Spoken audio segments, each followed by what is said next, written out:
لما تلاقي نفسك قفلت التلفزيون ورحت رامي الريموت على جنب بعد ما كنت بتسمع ماتش الكورة بتاع فريقك المفضل، وبعديها قمت نكدت على نفسك ونكدت على أولادك ونكدت على أسرتك بأكملها ودخلت تنام، كده يا حبيب قلبي انت نقلت المتعة أو الترفيه أو الحاجة اللي المفروض تكون إيجابية في حياتك، نقلتها لحاجة سلبية وبقت حاجة اسمها التفاهة. حبيب قلبي أيها الراجل الجميل، أنا عايز أفهمك إيه الفرق ما بين الترفيه وما بين التفاهة، لأن في فرق كبير قوي.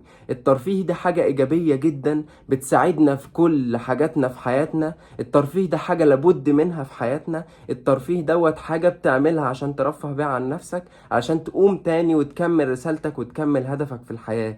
وعكسها خالص حاجة اسمها التفاهة. التفاهة دي حاجة سلبية جدا، حاجة بتأخرك، حاجة بتقلل كل حاجة خير وكل حاجة صح انت بتعملها. طب امتى يتحول الترفيه لتفاهة؟ لما يزيد الترفيه عن حده بيتحول لتفاهة. لما تبقى قاعد مهمل أسرتك ومهمل ذاتك ومهمل حاجاتك والحاجات المهمة اللي انت المفروض تعملها، وتقوم تتفرج على ماتش كورة أو تعمل حاجة انت بترفه بيها عن نفسك، كده يتحول الترفيه لتفاهة. الترفيه عمره ما كان حاجة سلبية، الترفيه لابد منه ولابد ان انت تعمله، بس حاسب واوعى يتحول الترفيه لتفاهة. وخد بالك من الترفيه انه حاجة بتخلينا نتقدم، بتخليك تكمل على هدفك وطموحك، عكس التفاهة.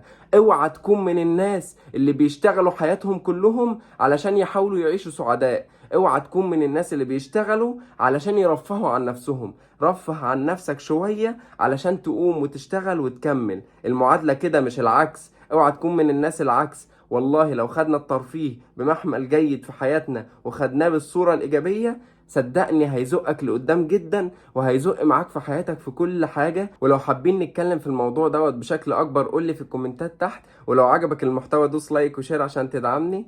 سلام.